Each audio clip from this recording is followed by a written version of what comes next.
بسم اللہ الرحمن الرحیم۔ السلام علیکم۔ اماں لوگوں کے گھروں میں کام کرتی تھی۔ ابا جب بھی گھر آتا تو مجھے کہتا، اپنی اماں کے بستر پر لیٹ جاؤ، وہ معجزاتی بستر ہے۔ اس سے گھر میں غربت ختم ہو جائے گی اور تمہاری ماں کو کام نہیں کرنا پڑے گا۔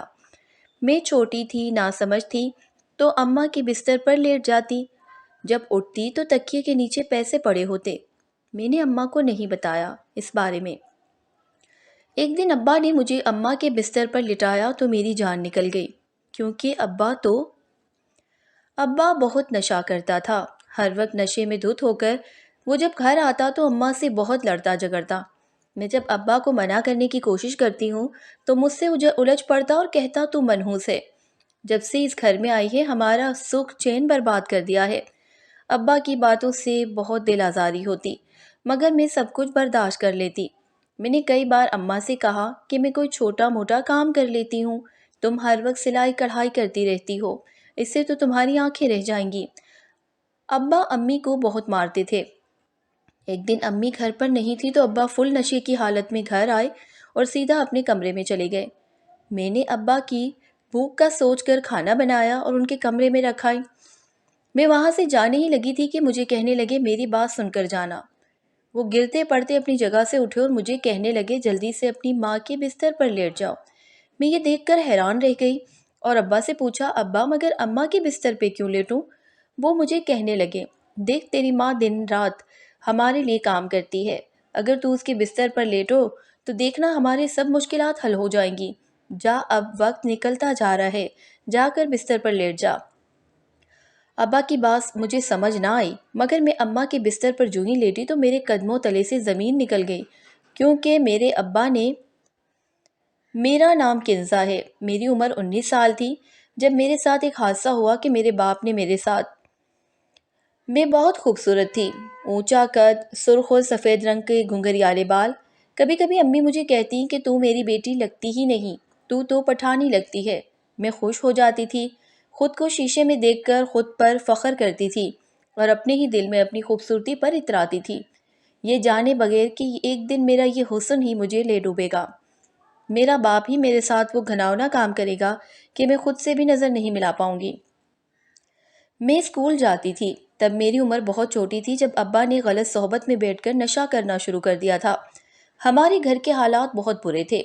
اماں لوگوں کے گھروں میں کام کرتی تو گھر کا چولہا جلتا تھا، مگر جو بھی پیسے اماں بچا کر رکھتی تھی، ابا وہ پیسے لے کر نشہ کر لیتے تھے۔ اگر اماں پیسے نہ دیتی تو وہ ان کو بہت مارتے تھے۔ اماں کا جسم مار کھا کر شدید پتھر کا ہو چکا تھا، تبھی انہیں کوئی فرق نہیں پڑتا تھا۔ میں نے کئی بار اماں سے کہا کہ ہم بھاگ جاتے ہیں، کہیں دور چلے جاتے ہیں جہاں ابا ہم تک نہ پہنچ سکے۔ امی مجھے منع کر دیتی کہ نہیں بیٹا، یہی ہمارا گھر ہے، ہم کہیں بھی نہیں جا سکتے، اور تم اچھی بیٹی ہو، کسی کو بھی نہیں بتانا کہ تمہارے ابو نشہ کرتے ہیں، اسی طرح لوگ تمہیں نشے کی بیٹی کہیں گے۔ امی کی بات سمجھ میں آ چکی تھی، جس کا باپ نشہ کرتا ہو لوگ ان کی بچیوں کو نوچ کھاتے ہیں کہ اس کا باپ تو نشہ کرتا ہے، اس سے کیا فرق پڑتا ہے، بچی کے ساتھ کچھ بھی ہو۔ میں نے یہ بات سب سے چھپا رکھی تھی، مگر کب تک چھپاتی۔ ابو اب چوری کرنا شروع ہو گئے تھے۔ امی کے پاس آئے روز لوگ شکایت لے کر آتے تھے اور میں ان سب سے تنگ آ چکی تھی۔ ایک دن اسکول سے گھر آ رہی تھی کہ مجھے محلے کے لڑکے نے رستے میں روک لیا اور کہا، کنزا دیکھو، میں تمہاری مدد کر سکتا ہوں، مگر بدلے میں تمہیں مجھے خوش کرنا ہوگا۔ وہ لڑکا مجھے شکل سے ہی برا لگا تھا۔ میں بھاگتے ہوئے گھر واپس آ گئی اور اس کے بعد اسکول نہ جا سکی۔ امی چاہتی تھی میں پڑھ لکھ کر بڑی افسر بنوں، مگر میں ان کو کیا بتاتی کہ ہم محلے کے لڑکے ہی مجھے چھیڑتے ہیں۔ اگر کچھ پتہ تھی تو وہ زیادہ پریشان ہو جاتی۔ میں ان کو پریشان نہیں دیکھ سکتی تھی، اسی لیے ان سے یہ سب راز رکھا۔ ابا گھر میں بہت کم آتے تھے، جب بھی آتے تو نشے کی حالت میں دھت ہوتے اور گھر آتے ہی اماں سے لڑنا شروع کر دیتے۔ کئی بار میں نے ان کو سمجھانے کی کوشش کی تو کہنے لگے، تو منحوس ہے، جب سے اس گھر میں آئی ہے ہمارا سکھ چین کھا گئی ہے۔ ایک باپ کے منہ سے یہ سب سن کر میں رونا شروع ہو گئی۔ امی نے مجھے تسلی دی کہ کچھ نہیں ہوتا، تم فکر مت کرو، میں جب تک زندہ ہوں تم پر کوئی آنچ نہیں آنے دوں گی۔ ابا اکثر اپنے نشئی دوستوں کو گھر لے آتے اور ان کے ساتھ گھر کا ماحول خراب کرتے۔ ان کو منع کرنے کی دیر ہوتی تھی کہ وہ غصے میں آ جاتے تھے۔ میں نے امی کا ہاتھ بٹانے کا سوچا اور اسی سلسلے میں ان سے بات کی کہ میں اب اسکول کو چھوڑ ہی چکی ہوں، کیوں نہ میں آپ کے ساتھ کچھ کام کر لیا کروں؟ آپ جس کام میں جاتی ہو یا جو بھی کام کرتی ہو مجھے بھی سکھا دو، میں بھی مدد کر دوں گی۔ امی نے مجھے یہ سب کرنے سے منع کر دیا، مگر میں امی کی تکلیف نہیں دیکھ سکتی تھی، ایسے ضد کر کے ان کو منا لیا۔ اب میں ہر روز ان کے ساتھ کام کرواتی اور شام کو ہم ماں بیٹی گھر آ جاتی تھیں۔ امی جس گھر میں کام کرتی تھیں وہاں کے مالک کا بیٹا مجھے اکثر اشارے کرتا کہ مجھے تم سے اکیلے میں بات کرنی ہے۔ مجھے اس سے ڈر لگتا تھا اور امی نے کئی بار مجھے کہا تھا کہ تم کسی سے بھی میری اجازت کے بغیر بات نہیں کرو گی۔ میں اسی لیے سب سے پرہیز کرتی تھی۔ مگر ایک دن امی کی طبیعت بہت خراب تھی اور انہوں نے مجھے اپنی جگہ کام پر بھیج دیا۔ میں جب اکیلی ان کے گھر آئی تو مالک کا بیٹا دیکھ کر مجھے خوش ہو گیا۔ میں کام میں مگن تھی تو وہ میرے قریب آیا اور میرا ہاتھ پکڑ لیا۔ میں نے ہڑبڑا کر اپنا ہاتھ چھڑوایا اور وہاں سے جانے لگی تو وہ مجھے اپنے کمرے میں لے گیا۔ میں لاکھ روتی چلاتی رہی مگر کوئی بھی میری آواز سننے والا نہیں تھا۔ اس نے ایک کمرے میں لا کر مجھے کمرے میں بند کر دیا اور اپنے کسی دوست کو فون کرنے لگا۔ شاید اس وقت گھر پہ کوئی نہیں تھا تبھی وہ سب اتنا بے دھڑک ہو کر رہا تھا۔ میں وہاں سے نکلنے کا سوچ ہی رہی تھی کہ مجھے خوف تھا اگر میرے ساتھ کچھ غلط ہو گیا تو میں کسی کے ساتھ نظریں ملانے کے قابل نہیں رہوں گی۔ میں نے فوراً دماغ سے لانے کی کوشش کی تو کھڑکی کی طرف نظر بھی گئی جو اندر سے بند تھی اور سیدھا باہر کی طرف کھلتی تھی۔ میں نے دوپٹہ سمیٹا اور روتے ہوئے کھڑکی کھول کر وہاں سے بھاگ گئی۔ میں تیز تیز بھاگتی ہوئی گھر آ رہی تھی کہ ابا بھی میرے پیچھے ہی تھے۔ وہ مجھے اس طرح دیکھ کر میرے پیچھے ہی گھر آ گئے۔ میں گھر آتے ہی امی کے گلے رکھ کر رونا شروع ہو گئی۔ ابو نے مجھے بازو سے پکڑ کر دبوچا اور کہنے لگے کہ بول کس کے ساتھ منہ کالا کر کے آئی ہے؟ تجھے کوئی شرم و حیا ہے بھی یا نہیں؟ بے دھڑک ادھر ادھر گھومتی پھرتی ہے۔ اور امی سے کہنے لگے میں تو پہلے ہی کہتا تھا یہ بدچلن اور آوارہ ہے، اسے جلد سے جلد گھر سے رخصت کرو ورنہ میں اسے گھر سے نکال دوں گا۔ اس وقت ابو کے دوست بھی ہمارے گھر تھے اور ابا کو پکڑ کر کمرے میں لے گئے۔ میں دیر تک روتی رہی، امی کو بتانے لگی تو وہ بھی رونا شروع ہو گئی۔ وہ مجھے پیٹنے لگی کہ تجھے منع کیا تھا مگر تو میری سنتی ہی کہاں ہے، تو خوبصورت ہے اسی لیے جہاں جاتی ہے لوگ تیرے پیچھے پڑ جاتے ہیں۔ اسی دن امی نے میری شادی کا فیصلہ کر لیا اور کسی جاننے والے کو میرا رشتہ کروانے کا بول دیا۔ اس وقت میری عمر 18 سال تھی۔ میں ابھی تک شادی نہیں کرنا چاہتی تھی مگر اماں بضد تھیں کہ شادی میں اب تیری کر دوں گی۔ کنزا کب تک تو اس گھر میں رہے گی اور یہ سب کچھ برداشت کرے گی؟ میں اب چپ کر گئی تھی۔ مجھے اپنے حسن سے نفرت ہونے لگی تھی۔ میرا دل کرتا تھا میں اپنے منہ پر تیزاب پھینک دوں۔ کیا اس معاشرے میں خوبصورت لڑکی کے ساتھ یوں کیا جاتا ہے؟ کیا عورت اس معاشرے کے لیے گوشت کا ٹکڑا ہے جسے کوئی بھی مرد جب مرضی نوچ لے؟ اس واقعے کے بعد میں بے حس ہو چکی تھی۔ مجھے کسی چیز سے کوئی فرق نہیں پڑتا تھا۔ اماں مجھے اپنے ساتھ نہیں لے کر جاتی تھی، میں نے بھی ضد نہیں کی تھی، اسی لیے اب گھر ہی رہتی تھی۔ ابا اس دن کے بعد بدل چکے تھے، وہ مجھ سے اب اچھا رویہ اختیار کر چکے تھے۔ میں حیران تھی کہ ابا اتنی جلدی کیسے مان گئے۔ آخر ایسا کیا ہوا ہے کہ وہ مجھے اپنی بیٹی بیٹی کہتے ہیں؟ میں ہوش تھی کہ چلو ان کو احساس تو ہوا کہ ان کی بیٹی ہوں۔ ابا کے بدلتے رویے کا جب میں نے امی کو بتایا تو وہ کہنے لگی دھیان سے رہنا، زیادہ بات چیت اپنے ابو سے کرنے کی ضرورت نہیں ہے۔ پہلے تو ان کو یقین ہی نہیں آیا، جب آیا تو وہ مجھے نصیحتیں کرنے لگی تھی۔ میں حیران تھی کہ کسی بیٹی کو اپنے باپ سے کیا خطرہ ہو سکتا ہے، مگر امی کو کون سمجھاتا ہے، اسی لیے میں نے ان کی ہاں میں ہاں ملا دی۔ اب میں روز صبح شام وقت سے ابا کو کھانا بنا کر دیتی۔ ابا میں بدلاؤ دیکھ کر میں خوش تھی اور دعا کرتی تھی کہ ابا جلد سے جلد اپنی ذمہ داری سمجھ لیں۔ ایک دن میں کچن میں کھانا بنا رہی تھی کہ ابا میرے لیے تحفہ لے آیا، کہنے لگا تو میری بیٹی ہے، یہ میں تیرے لیے لایا ہوں۔ مجھے تو یقین ہی نہیں آ رہا تھا، خوشی کے مارے میں اچھلنے لگی۔ پھر ابا کا شکریہ ادا کیا اور ان کے لیے روٹی بنانے لگی۔ ابا اس وقت نشے میں تھے مگر ان کے چہرے پر عجیب سی چمک تھی۔ مجھے ایک پل کو شک سا ہوا مگر پھر وہم سمجھ کر میں نے سر کو جھٹکا اور ان کے لیے کھانا نکالنے لگی۔ امی اس وقت گھر نہیں تھی، امی کی کوئی رشتہ دار بیمار تھی تو وہ ان کے گھر عیادت کے لیے گئی تھی۔ شام ہو چکی تھی، میں کھانا لے کر ابا کے کمرے میں آیا اور ان کے کمرے میں کھانا رکھ کر جب جانے لگی تو ابا نے مجھے آواز دے کر روک لیا اور کہنے لگے کنزا میری بات سن کر جانا۔ ابا گرتے پڑتے اٹھ کر میرے پاس آئے اور کہنے لگے بیٹی جلدی سے اپنی ماں کے بستر پر لیٹ جاؤ، تیری ماں کا بستر کرامتی بستر ہے، ہم امیر ہو جائیں گے، گھر کے حالات ٹھیک ہو جائیں گے۔ میں ابا کی طرف دیکھ کر حیران ہوئی تو وہ کہنے لگے کہ تو چاہتی ہے نا ہمارے حالات بدل جائے، تو جلدی سے اپنی ماں کے بستر پر لیٹ جاؤ اور اس کے بعد سب ٹھیک ہو جائے گا، تیری ماں کی نوکری چھوٹ جائے گی۔ مگر ایسا کیسے ہو سکتا ہے کہ سونے کے پیسے ملیں؟ ابا نے مجھے پیار سے یقین دلایا۔ میں نے جب ابو سے کہا تو کہنے لگے کوئی بات نہیں، تم جلدی سے لیٹ لو۔ میں جا کر اماں کے بستر پر لیٹی تو میرے ہوش اڑ گئے، میرے قدموں تلے سے زمین نکل گئی کیونکہ میرے تکیے کے نیچے نوٹ پڑے تھے۔ ابا نے فوراً مجھ سے وہ نوٹ لے لیا اور مجھے کہا اپنی ماں کو اس بارے میں کبھی مت بتانا ورنہ یہ پیسے کبھی نہیں ملیں گے۔ ایسا ہی کچھ دن ہوتا رہا۔ ایک روز میں جیسے ہی اماں کے بستر پر لیٹی تو ابا نے میرے جسم کے کچھ حصوں کو ماچس کی تلی سے جلایا تو میرے حلق سے چیخیں نکل گئیں۔ میں امی کو آوازیں دے رہی تھی مگر سننے والا کوئی نہیں تھا۔ میری جھلسی ہوئی جگہ پر جلن تھی، میں رو رہی تھی۔ ابا کو میں نے دھکا دیا تو انہوں نے جلدی سے مجھے امی کی چادر اڑائی اور میرا ہاتھ پکڑ کر مجھے لے گئے۔ ابا نے میرے منہ پر ٹیپ لگائی تھی، میں کبھی کچھ بھی نہیں بول سکتی تھی۔ کچھ دنوں سے بدلا ہوا ابا کا رویہ میری آنکھوں کے سامنے کسی فلم کی طرح گزرنے لگا۔ مجھے امی کی باتیں یاد آ رہی تھیں کہ ابا سے دور رہنا۔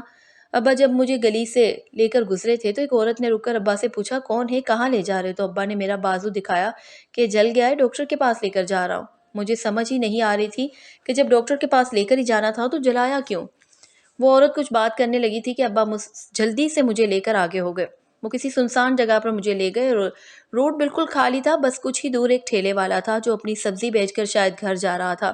میں رو رہی تھی اور رہ رہ کر امی کی یاد آ رہی تھی مگر ابا کو کوئی احساس ہی نہیں تھا۔ میں نے کئی بار ابو سے ہاتھ چھڑانے کی کوشش کی تو ان کی گرفت مضبوط ہو گئی تھی۔ کچھ ہی دیر بعد ایک گاڑی رکی، اس میں سے 2 آدمی نکلے۔ ان کو دیکھ کر میرے سر پر آسمان گر گیا۔ جب ابو نے مجھے ان کے حوالے کیا اور بھاری رقم ان سے لی، میں روتی چیختی رہی مگر ابا نے میری ایک نہ سنی۔ ابو نے جب مجھے سچ بتایا تو میری سانس رک گئی۔ میرا ابا سگا نہیں تھا، میرا سگا باپ مر چکا تھا اور میں بے جان ہو چکی تھی۔ میرے سوتیلے باپ نے نشے کی خاطر مجھے داؤ پر لگا دیا تھا۔ کئی بار امی کا خیال آیا کہ وہ گھر آ کر مجھے ڈھونڈیں گی، میں جب نہ ملی تو وہ مر جائیں گی۔ مگر پھر آہستہ آہستہ میں ہوش سے بیگانہ ہو چکی تھی۔ 1 گھنٹوں کے بعد جب میرے بازو سے جلن کی وجہ سے آنکھ کھلی تو میں نے خود کو ایک اندھیرے کمرے میں پایا۔ کچھ وقت جب ماضی اور رات کا سارا منظر کا سایہ میرے دماغ پر لہرایا تو میں نے دروازہ پیٹنا شروع کیا مگر کسی نے بھی دروازہ نہیں کھولا۔ جب دروازہ پیٹ پیٹ کر میرا حلق خشک ہو گیا تو ایک طرف دیوار سے لگ کر رونا شروع ہو گئی۔ کچھ دن بعد جب دروازہ کھلا تو میں جلدی سے کھڑی ہوئی مگر جو ہی میری نظر سامنے پڑی تو میں ساکت رہ گئی۔ سامنے کوئی اور نہیں بلکہ مالک مکان کا بیٹا تھا جس نے کئی ماہ پہلے میرے ساتھ زبردستی کرنے کی کوشش کی تھی۔ میں اسے دیکھ کر وہیں ٹھہر گئی۔ وہ میرے قریب بیٹھا اور مجھے بالوں سے پکڑ کر کہنے لگا، دیکھ تب تو بھاگ گئی تھی، اب تیرے سوتیلے باپ نے مجھے خود تجھے میرے حوالے کیا ہے، اب جو کرنا ہے کر کے دکھا، میں بھی تو دیکھوں۔ مجھے بابا کا تحفہ یاد آ گیا، اسی وجہ سے ابو مجھے پہنا رہے تھے۔ میں نے ان کے آگے ہاتھ جوڑ دیے، لاکھ منتیں کی کہ مجھے چھوڑ دیں، میری ماں مر جائے گی، مگر اسے کوئی فرق نہیں پڑا۔ وہ انسان نہیں بلکہ پتھر تھا۔ میں تھک ہار کر تسلیم کر چکی تھی کہ میرے سوتیلے باپ نے میرا سودا کر دیا۔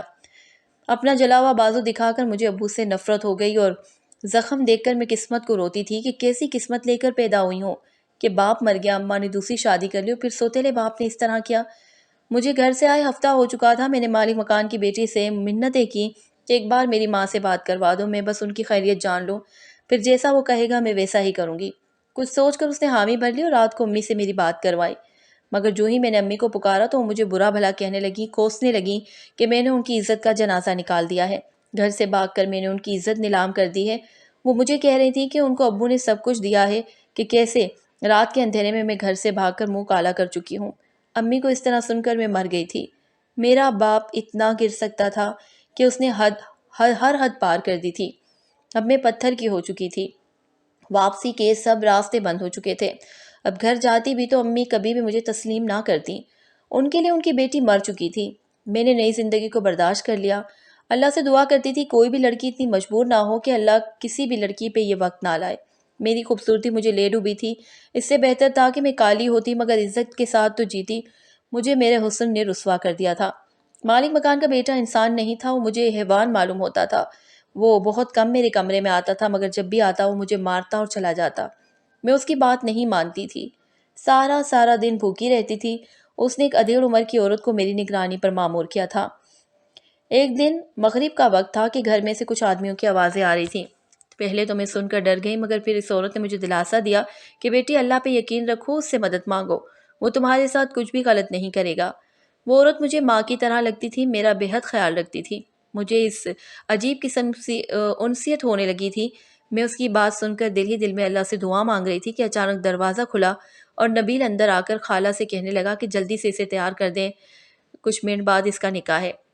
یہ سن کر مجھے لگا کہ ساتواں آسمان میرے سر پر گر گیا ہے۔ میں ہکا بکا ان دونوں کی طرف دیکھنے لگی تو وہ باہر چلا گیا۔ میں نے اسی شام اللہ سے دعا مانگی مگر کوئی بھی فرشتہ انسان میری مدد کرنے کو نہیں آیا۔ کچھ منٹوں بعد میرا نکاح نبیل سے کروا دیا گیا۔ میں ایک عورت بن چکی تھی۔ مجھے نبیل سے نفرت تھی۔ اس نے مجھ سے زیادتی کی۔ میرے باپ سے بڑھ کر وہ درندہ صفت انسان ثابت ہوا تھا، مگر میں نے اپنا معاملہ اللہ کے سپرد چھوڑ دیا تھا۔ نبیل نکاح کے بعد پتہ نہیں کہاں چلا گیا۔ 2-3 دن مجھے نظر ہی نہیں آیا۔ جب لوٹتا تو اس نے مجھے بتایا کہ ہم کراچی جا رہے اور یہ کہ گھر ہمیشہ کے لیے چھوڑ رہے ہیں۔ اب تم میری بیوی ہو، امید ہے کہ تم کچھ بھی ایسی حرکت نہیں کرو گی کہ مجھے کچھ سخت رویہ اختیار کرنا پڑے۔ میری زندگی تو پتنگ کی ڈور کی طرح ہو گئی تھی، نہ جانے کب کٹ جاتی کوئی اندازہ نہیں تھا۔ میں نبیل کے ہمراہ کراچی آ گئی۔ اس نے کبھی پلٹ کر مجھے اس شہر کا رخ نہیں کروایا تھا۔ میں روتی رہتی تھی۔ نبیل میرے پاس آیا اور کہنے لگا وہ مجھ سے محبت کرتا ہے اور اس نے جب محبت میں یہ سب کیا ہے۔ میں یہ سن کر صدمے میں تھی کہ محبت، مگر اس نے وہ پھر بھی کچھ بھی نہیں سمجھ آ رہا تھا۔